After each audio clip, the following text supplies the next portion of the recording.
मेरा नाम रश्मि है। मैं 35 साल की हो चुकी थी। मेरा रंग बहुत सांवला था। मैं इतनी ज्यादा काली थी कि मेरा रिश्ता नहीं हो पा रहा था। जो भी मुझे देखने के लिए आता, मुझे देखते ही रिजेक्ट कर दिया करता था। मेरी इस परेशानी से मेरे पेरेंट्स भी बहुत परेशान हो गए थे। मेरे माता पिता चाहते थे कि वो मेरे लिए कोई कुंवारा लड़का देखें, लेकिन मेरा रंग रूप देखते हुए मेरे लिए 4-5 बच्चों के बाप का ही रिश्ता आता, या फिर किसी तलाकशुदा इंसान का रिश्ता आता, या फिर किसी बूढ़े आदमी का रिश्ता आता था। ऐसे इंसान से मेरे माता पिता मेरी शादी नहीं करवाना चाहते थे। उनका कहना था कि बेटी हमारे लिए बोझ नहीं है, उसके लिए जब अच्छा रिश्ता मुनासिब होगा तब हम अपनी बेटी की शादी कर देंगे। लेकिन इधर मेरी उम्र निकलती चली जा रही थी और मेरे चेहरे से मेरी उम्र साफ साफ पता चलने लगी थी। अब लोगों ने मेरे माता पिता को यही समझाया कि बेटी की शादी जैसे भी हाल में हो रही है कर दो।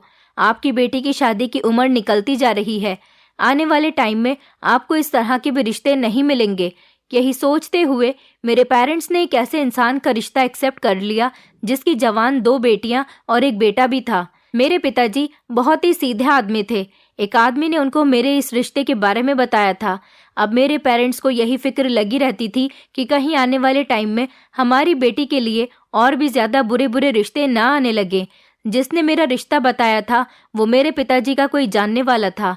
उसने लड़के की फोटो मेरे पिताजी को दिखाई तो मेरे पिताजी ने देखते ही उस लड़के को पसंद कर लिया था, क्योंकि लड़का देखने में गोरा चिट्टा और स्मार्ट था और उसे देखकर कहीं से भी नहीं लग रहा था कि वो 3 जवान बच्चों का बाप है। फिलहाल मेरे पिताजी ने हमारी तरफ से तो रिश्ते के लिए हाँ कर दी थी। अब मेरा फोटो भी लड़के वालों के घर पर भेज दिया गया था। लड़के वालों ने भी मुझे पसंद कर लिया। इसी तरह से सादगी से मेरी शादी हो गई और मैं विदा होकर अपनी ससुराल चली गई। लेकिन शादी से 2 दिन पहले मैंने एक बात नोटिस की थी कि मेरे परिवार वाले बहुत ही ज्यादा परेशान लग रहे थे और मुझे देख देख कर बहुत रो रहे थे। उनका कहना था कि अपनी ससुराल जा रही हो तो हमेशा अपने घर को जोड़े रखना और पति के घर में हर हाल में गुजारा करना। मैं अपने घर वालों की बात को अच्छी तरह से समझ गई थी कि वो क्या कहना चाह रहे थे। जब मैं शादी करके अपनी ससुराल गई तो मैंने अपने पति के बच्चों को देखा। बच्चे सभी जवान थे। मुझे उन लोगों को देखकर बड़ी हैरानी हुई थी। दोनों लड़कियां बहुत खूबसूरत थीं और लड़का बड़े अजीब टाइप का था। उसने अपने एक कान में कुंडल पहना हुआ था, जैसे गुंडे लड़के पहनते हैं। मुझे लगा कि शायद आजकल ये फैशन चल रहा होगा। मेरे पति की माँ भी उसके घर में मौजूद थी। लेकिन एक अजीब बात ये थी कि जब मेरा रिश्ता पक्का हुआ तो सिर्फ आदमियों के बीच ये बात चली थी। जब मेरे पति की माँ है तो फिर वो मुझे देखने के लिए मेरे घर पर क्यों नहीं आई, और ना ही मेरी सास अपने बेटे की बहू को लेने के लिए उसके मायके गई। मैं अपने पति के साथ मंदिर में सारी रस्में करने के बाद खुद ही मंदिर से सीधा अपने ससुराल के घर में आ गई थी। मेरी सास भी देखने में बहुत खतरनाक लग रही थी। ऐसा लग रहा था कि ये जैसे बहुत खतरनाक औरत है और आने वाले टाइम में ये मेरा जीना दुश्वार कर देगी। मुझे मेरे कमरे में भेज दिया गया। वहां पर मेरा पति आया और मुझसे अच्छे तरीके से बात करने लगा। मुझे अपना पति देखते ही पसंद आ गया था, इसलिए मैंने दूसरों की तरफ ध्यान नहीं दिया और यही बात सोची कि मेरा पति तो अच्छा है, इसलिए मुझे दूसरे से कोई मतलब नहीं रखना चाहिए। मैं इस बात से बड़ी हैरान थी कि मेरे पति की उम्र ही लगभग 50 साल होगी, लेकिन उनके सारे जवान बच्चे जिनकी उम्र 25 से 30 साल थी। ऐसा मुमकिन हो ही नहीं सकता। मैं यहाँ आने के बाद बहुत कंफ्यूज हो रही थी और मेरा दिमाग चारों तरफ दौड़ रहा था। थोड़ी देर के बाद मेरा पति मुझसे बातचीत करने के बाद अपने कमरे से चला गया और कमरे के अंदर मेरी सास और मेरे पति की बेटियां आ गई। मुझे ये देखकर बड़ी हैरानी हुई थी कि मेरे पति की दोनों बेटियां अभी कुंवारी थी। वो मुझे मम्मी कहकर पुकारने लगी। मुझे बहुत अजीब सा लगा था। उसके बाद मेरी सास कहने लगी, चलो लड़कियों, तुम कमरे से बाहर निकलो, मुझे बहू से कुछ बात करनी है। ये औरत तो देखने में बड़ी अजीब सी थी, मोटी सी, भद्दी सी और लाल लाल होठों वाली। ऐसा लग रहा था जैसे इस औरत को पान खाने का शौक हो। वो मुझसे कहने लगी, बेटी, इस घर में तुम्हें कभी किसी चीज की परेशानी नहीं होगी। तुम इन बच्चों को देख रही हो, इनको माँ का साया चाहिए था। इनकी माँ इनको बचपन में छोड़कर चली गई थी। तभी से मेरा बेटा बहुत परेशान रहने लगा था। हम लोगों ने उसे समझाया कि तुम दूसरी शादी कर लो। तुम्हारी दूसरी शादी करने से तुम्हारे लिए कोई अच्छा सा हमसफर भी मिल जाएगा और इन बच्चों को माँ की ममता भी मिल जाएगी। अब से तुम ही इन बच्चों की माँ हो। उस औरत ने मुझे प्यार किया, ऐसे जैसे मैं उनकी बहू नहीं बल्कि बेटी हूँ। मुझे खुशी हुई थी कि चलो ससुराल में सब लोग अच्छे हैं। और फिर वो मेरे कमरे से चली गईं। उन लोगों के जाने के थोड़ी देर के बाद मेरा पति फिर से कमरे में आ गया और वो मुझसे कहने लगे कि तुम्हें मेरी बेटी और बेटे का बहुत ख्याल रखना है और साथ साथ मेरी माँ का भी बहुत ख्याल रखना है। मैंने कहा, मैं बहुत हैरान हूँ कि आपके बच्चे इतने जवान हैं, आप इन बच्चों के पिता नहीं लगते। वो मेरी ये बात सुनकर हंसने लगे और कहने लगे कि तुम ही नहीं बल्कि ये सवाल काफी सारे लोग मुझसे करते हैं क्योंकि मैं इतना जवान जो हूँ। मेरे पति बहुत मुस्कुरा रहे थे। उनको देखकर मैं भी खुश हो गई। फिर उन्होंने मुझे बताया कि वो शुरू से ही अपना बहुत ख्याल रखते हैं और वो जिम भी करते हैं। उन्होंने सारी जिंदगी जिम करने में ही गुजार दी, जिसकी वजह से वो इतने जवान नजर आते हैं। जो लोग अपने शरीर पर ध्यान देते हैं वो लोग कभी सारी जिंदगी बूढ़े नहीं होते। मैं अपने पति की ये बात सुनकर बहुत इम्प्रेस हो गई थी।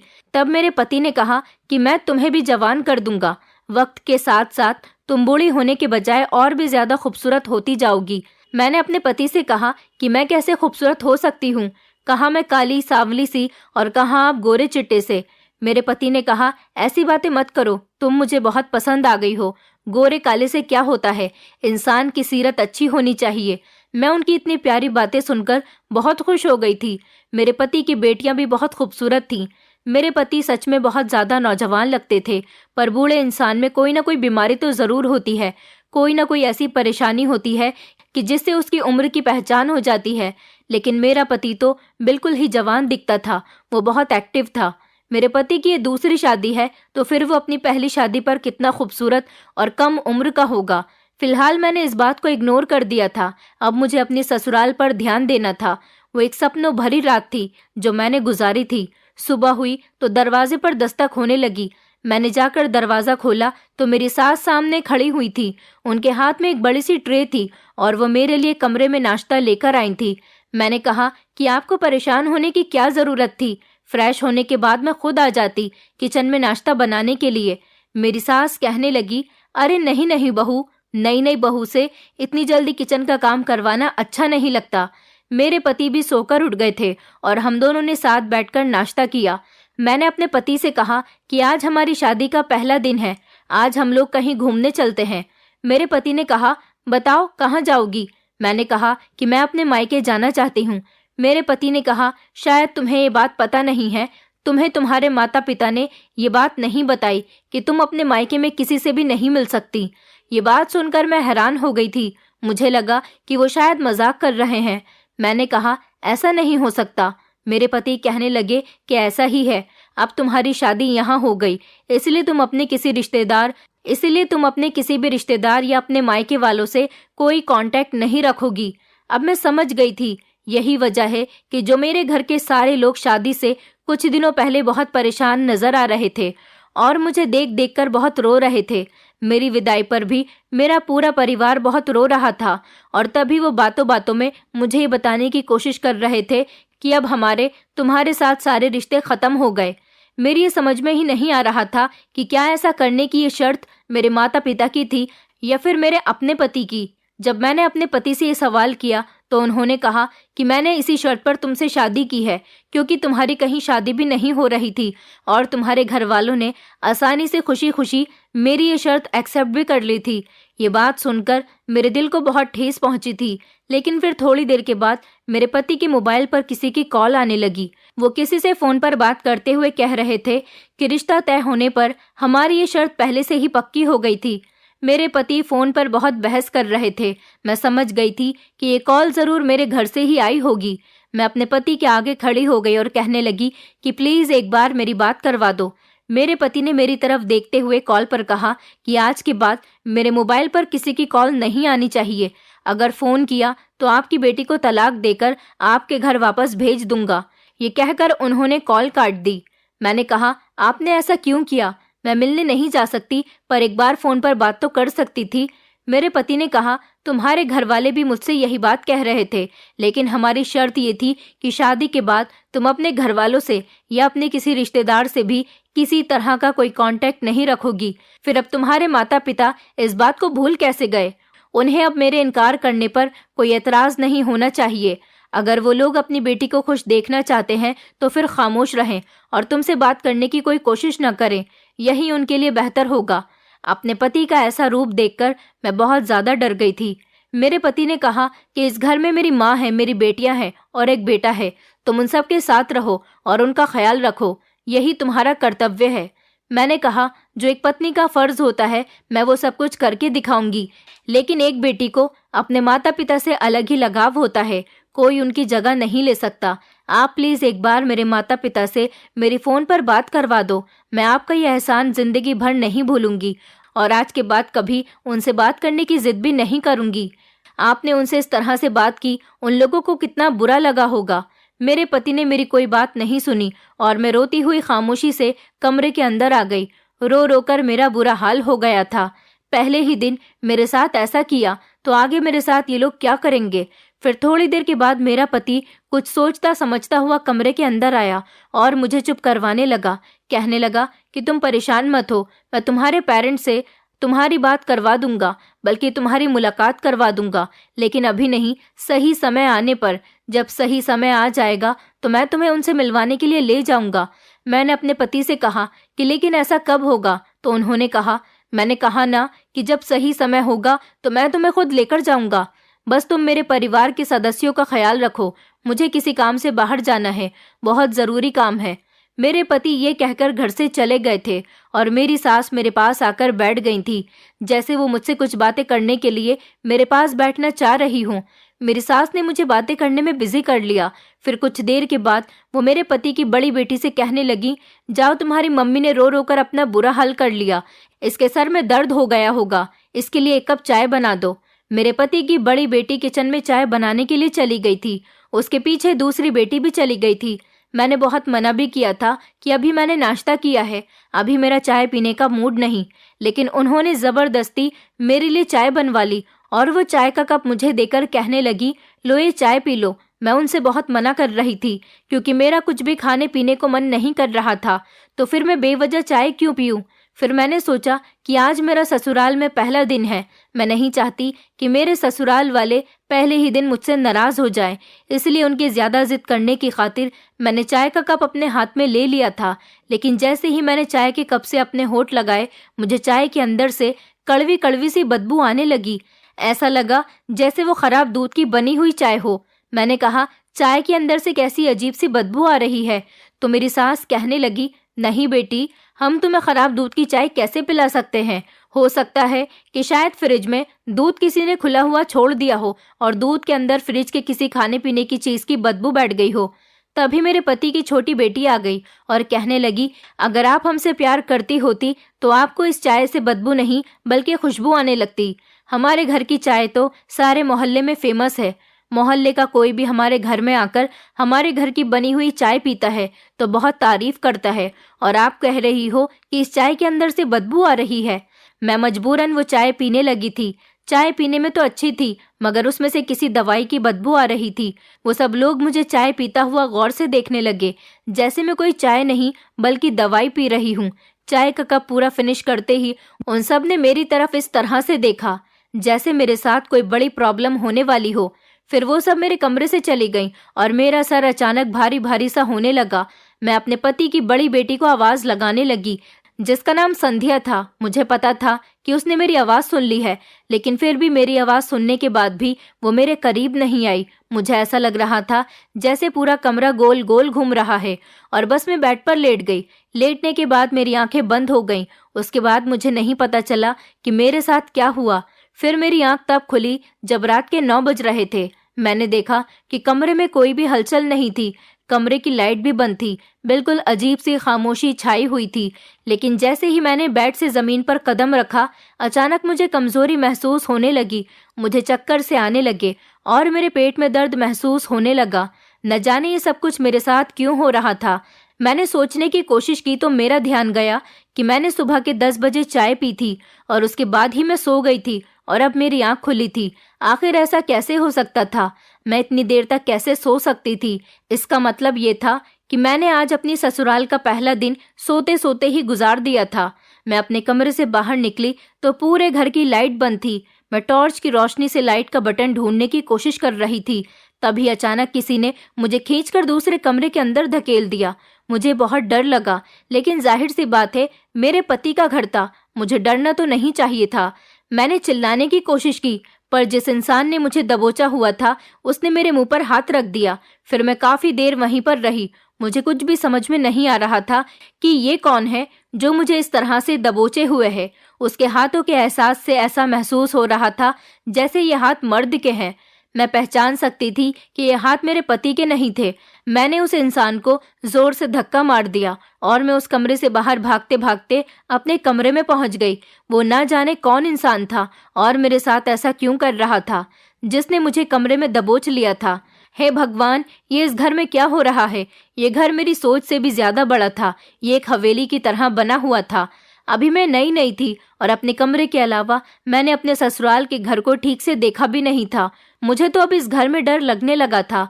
मैं पहचानते हुए अपने कमरे में तो आ गई थी, क्योंकि मुझे अपने कमरे की अच्छी तरह से पहचान हो गई थी और मुझे किचन का रास्ता मालूम था और किचन के बारे में पता था कि कौन सा किचन है। टॉयलेट बाथरूम मेरे कमरे में ही अटैच था। मैं बैठकर गहरी गहरी सांस ले रही थी। तभी अचानक कमरे के अंदर किसी के आने की आहट हुई। जैसे ही मैंने पलटकर देखा, कमरे की लाइट फौरन जल गई। मैंने देखा कि मेरा पति सामने खड़ा हुआ मुस्कुरा रहा था। उन्होंने मेरी तरफ देखा तो कहने लगे, क्या हुआ तुम्हें, तुम इतनी डरी हुई क्यों हो? मैंने कहा, आप कहाँ गए थे? मैं बहुत डर गई थी। मेरे पति कहने लगे, अरे भाई क्यों डर गई थी? ये मेरा घर है, कोई भूत बंगला थोड़ी है जो तुम डर गई थी। मेरे पति अंदर आते हुए कहने लगे, मैं तो तुमसे कहकर गया था मुझे कुछ काम है, मैं थोड़ी देर में आ जाऊंगा, पर जब मैं आया तो तुम सो रही थी। उसके बाद मैं अपनी बेटी और माँ से बातें करने बैठ गया था। मैंने जल्दी से अपने पति का हाथ पकड़ लिया। उन्होंने कहा कि तुम परेशान क्यों होती हो? मैंने कहा, मुझे किसी ने दबोच लिया था। उस कमरे में कौन था? मेरे पति ने कहा, अरे उस कमरे में मैं ही था। तुम्हें क्या लगा कि किसी और ने आकर तुम्हें दबोच लिया? भला मेरे घर में मेरे अलावा कौन आएगा? ये पूरा घर मेरा है। इस घर में मेरी बेटियां रहती हैं, मेरी माँ रहती है और मेरा बेटा रहता है। मेरा बेटा सारा दिन नौकरी पर रहता है, सिर्फ रात को ही सोने के लिए घर पर आता है, और वो भी 11 बजे से पहले वो कभी नहीं आता। और अभी तो 10:30 बज रहे हैं। तो फिर मैं ही था जिसने तुम्हें दबोचा था। मैंने कहा, अगर आप थे तो आपने मुझे बताया क्यों नहीं? आपको पता है ना कि मैं कितना डर गई थी। ये बात सुनकर मेरे पति जोर जोर से हंसने लगे। वो कहने लगे, मैं तुम्हें डरा रहा था। मेरे पति ने इस तरह से बात की जैसे मुझे जिसने दबोच लिया था और जिसने धक्का दिया था वो कोई और नहीं, मेरे पति ही थे। फिलहाल मैंने उनकी बात पर यकीन कर लिया था और मैं बेफिक्र हो गई थी कि चलो ये मजाक मेरे पति ने ही मेरे साथ किया था। अब जब वो खुद अपनी मजाक को एक्सेप्ट कर रहे थे तो फिर मुझे ज्यादा सोचने की जरूरत भी नहीं थी। हो सकता है कि मुझसे अपने पति को पहचानने में गलती हो गई हो, क्योंकि अभी मैं उनके साथ एक दिन भी नहीं रही थी। मेरे पति ने आते ही मुझसे कहा कि चलो तुम खाना खा लो। मैं तो खाना खा चुका हूँ। मैंने कहा, मेरा कुछ खाने का मन नहीं है, लेकिन मेरे सर में कुछ दर्द सा हो रहा है और मुझे ऐसा लग रहा है जैसे शरीर में बहुत कमजोरी है। मेरे पति ने कहा कि चलो ठीक है, मैं तुम्हारे लिए चाय बनाकर लाता हूँ। चाय पीने से तुम्हारे सर का दर्द ठीक हो जाएगा। मैंने अपने पति से कहा कि नहीं, मैं इतनी ज्यादा चाय नहीं पीती, मेरा चाय पीने का मन नहीं कर रहा। तो मेरे पति कहने लगे, चलो फिर मैं तुम्हारे लिए कॉफी बना देता हूँ, उससे तुम्हें कमजोरी भी महसूस नहीं होगी। मैंने अपने पति से इनकार कर दिया। मैंने कहा, मैं कुछ नहीं पीना चाहती। पर अजीब बात यह थी कि मेरा पति भी मेरे लिए जबरदस्ती कॉफी बनाकर लेकर आया। मैंने कहा, मैं कुछ नहीं खाना चाहती और ना ही कुछ पीना चाहती हूँ। न जाने क्यों ससुराल में आने के बाद मुझे भूख प्यास कुछ भी नहीं लग रही थी। मेरे पति ने कहा, मुझे तुम्हारी कोई बात नहीं सुननी, तुम अपनी सेहत का ख्याल रखो, इसलिए मैं तुम्हारे लिए कॉफी बनाकर लाया हूँ। तुम्हें मेरे हाथ की बनी हुई कॉफी पीनी ही पड़ेगी। मुझे अपने पति की ये बात बहुत अजीब लगी थी, लेकिन फिर मैंने कॉफी पी ली और वैसा ही हुआ जैसा मेरे साथ आज सुबह हुआ था। मेरी आंख लग गई और मैं अगले ही दिन सोकर उठी। अब लगता था जैसे ये कोई कॉफी नहीं थी, बल्कि ये कोई ऐसी चीज थी जिसे पीकर मुझे नींद आ गई थी। जब मैं सुबह सोकर उठी तो मुझे बहुत गुस्सा आ रहा था, क्योंकि अब की बार जब मेरी आंख खुली तो सुबह के 10 बज रहे थे। मैं इतना ज्यादा कैसे सो सकती थी? बस यही सोच सोचकर मेरा दिमाग खराब हो रहा था। अब इतनी नींद तो इंसान को नेचुरली तौर पर तो नहीं आ सकती। मैं खामोश हो गई थी और मैं जान गई थी कि मुझे ये लोग कुछ न कुछ तो ऐसा मिलाकर पिला रहे हैं जिसकी वजह से मुझे इतनी ज्यादा नींद आ रही है और मेरे अंदर कमजोरी का एहसास बढ़ता चला जा रहा है। मैंने सोच लिया था कि अब मुझे किसी की दी हुई कोई चीज़ ना तो खानी है और ना ही पीनी है। मैं खुद अपने हाथ से बना हुआ खाना खाऊंगी। मैंने ऐसा ही किया। अगले दिन सुबह जब मैं उठी तो मैंने सारे घर के काम खुद कर लिए थे, क्योंकि घर में हमेशा की तरह अजीब सी वीरानी और खामोशी छाई हुई थी। इस खामोशी में किसी से मैं आखिर क्या बात कर सकती थी। मेरी सास और बेटियां अपने कमरे से बाहर नहीं निकलती थीं। मेरे पति और बेटा सुबह को नौकरी करने के लिए निकलते तो रात को ही घर में घुसते थे। इसी तरह से मेरे दिन गुजर रहे थे। लेकिन इन सब में एक अजीब बात यह थी कि इतना ध्यान रखने के बावजूद भी मेरी नींद का आना कम नहीं हुआ था। मैं जब भी सो रही थी इतना ज्यादा ही सो रही थी कि जिसकी कोई हद ही नहीं थी। और मेरी हालत दिन ब दिन अब बिगड़ती चली जा रही थी। मुझे इतनी ज्यादा कमजोरी होने लगी थी कि मैं किसी काम को करने के काबिल ही नहीं रही थी। बस मैं हमेशा यही दिमाग लड़ाती रहती कि आखिरकार मेरे साथ ये सब कुछ क्या हो रहा है। अब तो मैं इस घर के किसी भी मेंबर के हाथ का दिया हुआ कुछ भी नहीं खाती पीती हूँ। फिर मुझे अभी भी इतनी ज्यादा नींद क्यों आ रही है? आज मैंने सोचा कि मैं मंगलवार का व्रत रख लेती हूँ, लेकिन मेरी हालत व्रत रखने के काबिल नहीं हो रही थी। फिर भी मैंने व्रत रख लिया था। मैंने ना तो पानी पिया था और ना ही घर का कुछ भी खाया था। अजीब बात तो ये थी कि आज मुझे बिल्कुल भी नींद नहीं आई थी और मुझे किसी ने तंग भी नहीं किया। एक ऐसी बात मेरे सामने आई जिसने मेरे होश उड़ा दिए थे। मैं अपने पति के आने का इंतजार कर रही थी, क्योंकि आज मैं जाग रही थी। वरना जब भी रोज मेरे पति काम से आते तो मुझे पता ही नहीं चलता था कि वो कब आए और घर में आने के बाद उन्होंने क्या किया। मैंने व्रत खोलने की तैयारी की। अपने पति के आने से पहले मैंने अच्छे कपड़े पहन लिए और मैं अच्छी तरह से तैयार हो गई। मैं बिल्कुल रेडी होकर दरवाजे के पास ही खड़ी अपने पति का इंतजार कर रही थी।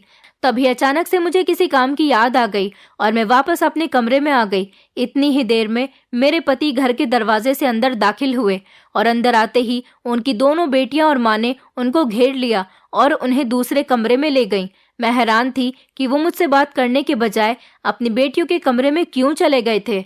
मैं उनकी बेटियों के कमरे के दरवाजे के पास जाकर खड़ी हो गई। कमरे के अंदर मेरे पति अपनी बेटियों और माँ के साथ मौजूद थे। मैंने दरवाजे को जोर जोर से बजाना शुरू कर दिया था, पर दरवाजा नहीं खुला। कुछ देर तक मैं जब ऐसे ही दरवाजा बजाती रही तो मेरा पति गुस्से से दरवाजा खोलता हुआ कमरे से बाहर निकला। उनकी आंखों में मुझे गुस्सा साफ नजर आ रहा था। वो मुझे देखते ही कहने लगे, पागल हो गई हो क्या? इतनी जोर जोर से दरवाजा क्यों बजा रही हो? मैंने तुम्हें मना किया था ना कि तुम अपने कमरे से ज्यादा बाहर मत निकला करो। तुम यहाँ पर क्या कर रही हो? मैंने अपने पति से कहा, ये घर मेरा भी तो है, मैं इस घर के कमरे के अंदर ही क्यों रहूं? मेरे पति कहने लगे, बकवास बंद करो और अपने कमरे में जाओ। मैंने कहा, मुझे भी आप लोगों के साथ कमरे में बैठकर बातें करनी है। मेरे पति ने कहा, ये कमरा मेरी बेटियों का है और इस टाइम मैं अपनी माँ और बेटियों के साथ बातें करता हूँ। उन्होंने मुझे धक्का मारते हुए कहा कि जाओ अपने कमरे में। जब तुमसे बात करने का टाइम आएगा तो तुमसे बात करने तुम्हारे कमरे में चला आऊंगा। मुझे बड़ी हैरानी हुई थी कि मेरे पति को अपनी बेटी और माँ से बात करने के लिए सिर्फ रात का ही टाइम मिला था। मैं बाहर ही खड़ी हो गई थी और मेरे पति ने मेरे मुंह पर दरवाजा बंद कर दिया और अंदर से धीरे धीरे बोलने की आवाज आने लगी। मैंने दरवाजे पर कान लगाए और उन लोगों की बातों को सुनने की कोशिश की। मेरे पति कमरे के अंदर कुछ कह रहे थे, लेकिन मेरी कुछ भी समझ में नहीं आ रहा था। फिर मैंने धीरे से खिड़की खोलने की कोशिश की। मैंने खिड़की को हल्का सा हिलाया तो खिड़की का दरवाजा थोड़ा सा खुल गया और मुझे अंदर का नज़ारा साफ दिखने लगा। मैंने अंदर देखा तो अंदर लगभग 6 लोग मौजूद थे। 2 मेरे पति की बेटियां थी और एक औरत जो कि मोटी थी। उनको तो मैं दूर से ही पहचान सकती थी, वो मेरी सास थी। और एक मेरे पति का बेटा भी मौजूद था। लेकिन हमारे घर में तो सिर्फ 5 मेंबर हैं। ये छठा इंसान कौन था? मैं इस इंसान को पहचानने की कोशिश कर रही थी, लेकिन मेरी कुछ भी समझ में नहीं आ रहा था। मैं हैरान हो गई थी कि आखिरकार ये घर में क्या चल रहा है। मैंने देखा कि मेरे पति को वो लड़का नोटों की गड्डी दे रहा था। मुझे उस लड़के का चेहरा ठीक से दिखाई नहीं दे रहा था। मैं खामोशी से अपने कमरे में आ गई थी और सोचने लग गई थी कि आखिर इस घर में क्या हो रहा है। तभी थोड़ी देर के बाद मेरे पति कमरे के अंदर आ गए और मुझसे प्यार से बात करने की कोशिश करने लगे। लेकिन एक अजीब बात ये थी कि उनके हाथ में कॉफी का कप था। वो मुझे बहला फुसलाकर ये कॉफी पिलाना चाहते थे। मेरे पति ने कहा कि ये लो कॉफी पी लो, तुम्हारा मूड ठीक हो जाएगा। मैंने कहा, मुझे नहीं पीनी है। मेरे पति मेरा हाथ पकड़ते हुए कहने लगे कि मुझे माफ कर दो, मैंने तुमसे इस तरह से बिहेव किया। वो आज मुझे काम का स्ट्रेस कुछ ज्यादा ही हो रहा था, इसलिए मैंने अपना गुस्सा तुम पर निकाल दिया। मैंने अपने पति को ये नहीं बताया कि मैंने कमरे के अंदर जो कुछ हो रहा था वो सब कुछ देख लिया था। मैं खामोशी से ही बैठी रही, लेकिन मेरे पति मुझे कॉफी पिलाने के लिए जबरदस्ती करने लगे। मैंने अपने पति से गुस्से से कहा, आखिर इस कॉफी और चाय का क्या मैटर है? मैं सब कुछ अपनी मर्जी से खाती पीती हूँ, लेकिन इस घर में जबरदस्ती मुझे ये सब कुछ क्यों पिलाया जाता है? कहीं ऐसा तो नहीं कि इस कॉफी में कुछ ऐसा मिला हुआ है जिससे आप मुझे बेहोश करना चाहते हैं या फिर मारना चाहते हैं? मेरे पति ने कहा कि तुम पागल हो गई हो, मुझे तुम्हारी फिक्र है, इसलिए मैं तुम्हारे लिए कॉफी लेकर आया हूँ। भला मैं तुम्हें बेहोश क्यों करना चाहूंगा? तुम घर के कामों पर ध्यान दो। वैसे भी घर के कामों के लिए एक नौकरानी की जरूरत है। तुम कल से घर के सारे काम करोगी। तुम्हें ज्यादा फ्री रहने की आदत हो गई है, इसलिए तुम्हारे दिमाग में उल्टे सीधे ख्याल आने लग जाते हैं। मैं समझी थी कि मेरे पति शायद मुझे धमकाने के लिए ये सब कुछ कह रहे हैं, लेकिन फिर उन्होंने कहा कि तुम मुझे मजबूर करती हो ऐसी बातें करने पर। मैं तो तुमसे बहुत प्यार करता हूँ। मुझे पता है आज तुमने व्रत रखा हुआ है, मैं इसीलिए तुम्हारे लिए कॉफी बनाकर लाया था, लेकिन तुमने मुझे नाराज कर दिया। अब मैं तुमसे बात नहीं करूंगा। अपने पति की इतनी प्यारी बात सुनकर मेरा दिल नरम हो गया था और मैंने उनके हाथ से कॉफी का कप ले लिया और कहा कि आप परेशान मत हो, मैं ये कॉफी पी लेती हूँ। मेरी ये बात सुनकर मेरे पति बहुत खुश हो गए, लेकिन ये मेरी सबसे बड़ी गलती थी। मैंने जैसे ही कॉफी पी, उसके बाद मुझे अजीब सा नशा चढ़ने लगा और फिर से मैं बेहोश हो गई। उसके बाद फिर मेरे साथ वही हुआ जैसा हर बार होता आया था। मैं अपने पति की बातों में आ गई थी। जरूर अब तो कुछ न कुछ गड़बड़ थी। मुझे अब गड़बड़ का एहसास होने लगा था। सुबह मेरी आंख अगले दिन 9 बजे खुली। मेरे पेट में बहुत दर्द हो रहा था और मेरा सर बहुत भारी भारी हो रहा था। अगले दिन जब मैं अपने कमरे से बाहर निकली तो मैं खामोश रही। मेरे पति काम पर जा चुके थे। मेरी सास ने मुझे घर के सारे काम करने के लिए कहा। उन्होंने कहा कि बहू, अब तुम्हारी शादी को काफी दिन हो गए। मैं चाहती हूँ कि अब घर की सारी जिम्मेदारी तुम अपने कंधों पर ले लो। मुझे घर के काम करने में कोई एतराज नहीं था, इसलिए मैं खामोशी से सब कुछ करने लगी। मेरे पति की दोनों बेटियां जवान थीं, लेकिन वो घर के किसी काम को हाथ नहीं लगाती थीं और मेरी सास भी एक तरफ को बैठकर सिर्फ पान खाती रहती थी और उनकी नज़र मुझ पर ही रहती थी। मुझे ये औरत शुरू से ही बड़ी अजीब लगी थी। इसे देखकर कहीं से भी नहीं लगता था कि ये मेरे पति की माँ है। एक दिन मैं कपड़े धो रही थी। मैंने देखा कि मेरे पति का बेटा मुझे बड़ी अजीब अजीब नज़रों से घूर रहा था। उसको देखकर मुझे बहुत अजीब लगा, इसलिए मैंने अपने पेट को साड़ी से ढक लिया। आज मेरे पति के बेटे की छुट्टी थी और वो घर में ही मौजूद था। मैं किचन में खाना बना रही थी और मुझे एहसास हुआ कि जैसे किसी का हाथ मेरी कमर पर है। मैं घबराकर जैसे ही पीछे पलटी तो मैंने देखा कि मेरे पति का बेटा खड़ा हुआ था। वो मुझे देखते ही घबरा गया। उसके चेहरे का रंग उड़ गया था। मैंने कहा, तुम्हें क्या चाहिए और ये तुम कैसी हरकतें कर रहे हो? वो कहने लगा, मम्मी, मैं तो कुछ भी नहीं कर रहा। मुझे एक गिलास पानी चाहिए था, इसलिए मैं किचन में आया था। मैं जा रहा हूँ। ये कहकर वो किचन से बाहर चला गया। मेरा तो शरीर बुरी तरह से कांप रहा था। न जाने इस घर का माहौल कैसा था। मेरे पति की बेटियां भी अजीब अजीब तरह के कपड़े पहनती थीं। ऐसी लगती थी जैसे वो कोई हीरोइन है। इन कपड़ों से उनके शरीर के काफी हिस्से चमकते थे। एक दिन दरवाजे पर दूध वाला आया तो मैं दूध लेने के लिए दरवाजे पर चली गई।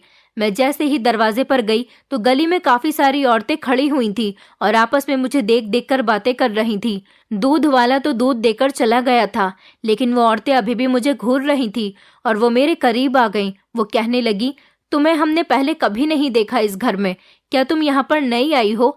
मैंने कहा, आपका क्या मतलब है कि मैं नई आई हूँ? मैं इस घर की बहू हूँ।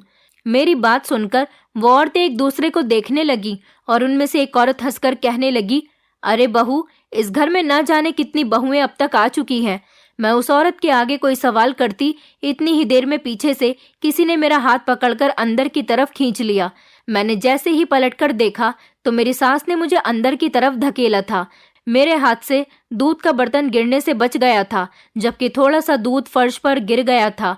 मेरी सास ने जल्दी से दरवाजा बंद किया और अंदर से दरवाजे को कुंडी लगा दी और वो मुझे घूरते हुए डांटने लगी। कहने लगी, मेरे बेटे ने तुझसे कितनी बार मना किया है कि ज्यादा इधर उधर ताक झांक करने की जरूरत नहीं है।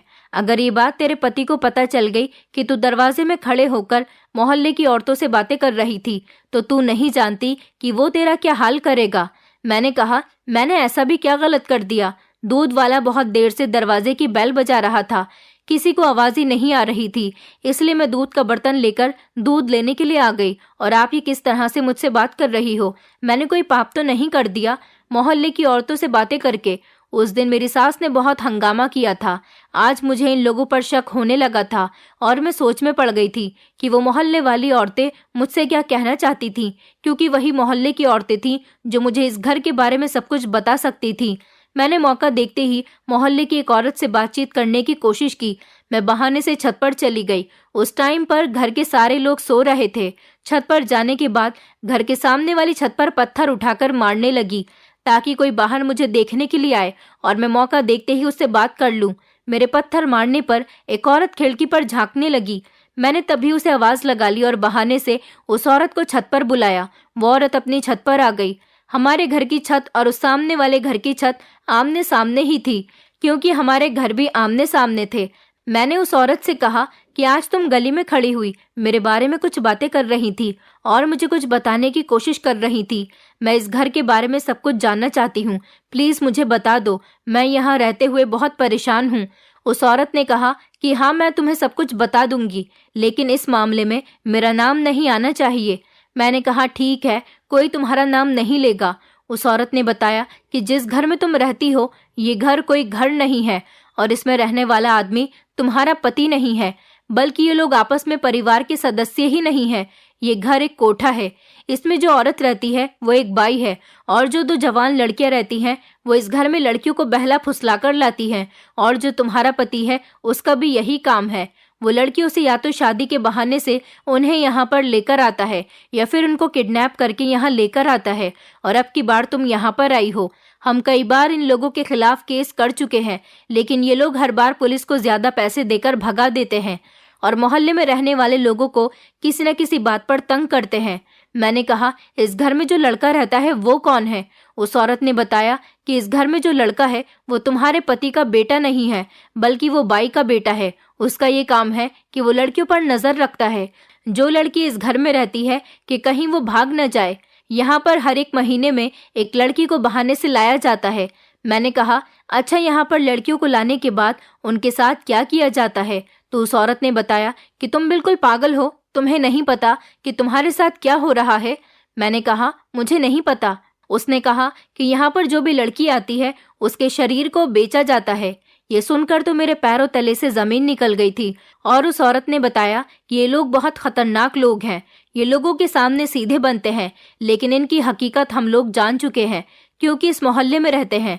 यहाँ जो लड़की आती है उसे किसी न किसी तरीके से बेहोश कर दिया जाता है और रात को उसकी कीमत लगा दी जाती है। वो लड़की जब तक बेहोश रहती है उसे कुछ पता ही नहीं चलता कि उसके साथ रात भर किसी दरिंदे ने उसकी इज्जत के साथ खेला है। मेरे तो पसीने छूटने लगे थे। आखिर ये औरत ये सब कुछ क्या कह रही थी? ये औरत सारी बातें सच कह रही थी। उसने मुझसे कहा था कि तुम भली लगती हो, इसलिए तुमसे कह रही हूँ कि जितनी जल्दी हो सके यहाँ से मौका देखकर भाग जाओ, वरना ये लोग तुम्हें कहीं का नहीं छोड़ेंगे। मेरी इज्जत भी ना जाने कितने मर्दों के बीच तार तार हो चुकी थी।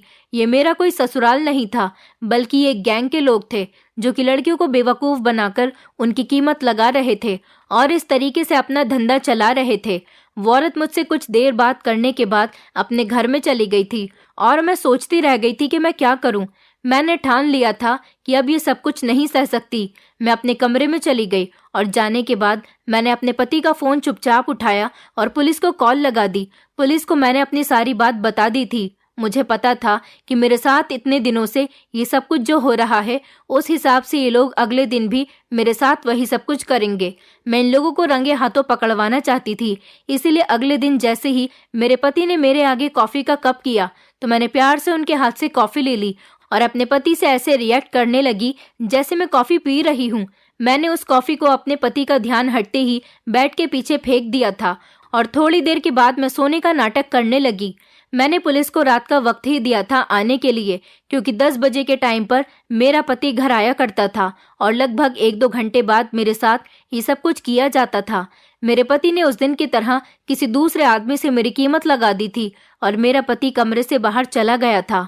मैं जाग रही थी लेकिन सोने की एक्टिंग कर रही थी। मुझे महसूस हुआ कि कोई मेरे कमरे में आया था और उसने मेरे शरीर पर हाथ फेरना शुरू किया। तभी हमारे घर पर पुलिस की रेड पड़ गई और पुलिस ने उन लोगों को रंगे हाथों पकड़ लिया। जो आदमी पैसे देकर मेरी इज्जत के साथ खेलने के लिए आया था, उसने पुलिस को सारी सच्चाई बता दी कि आज रात के लिए उस आदमी ने मेरी कीमत इन लोगों को दी है। अब पुलिस के पास मेरे इन लोगों के खिलाफ बहुत सारे सबूत थे।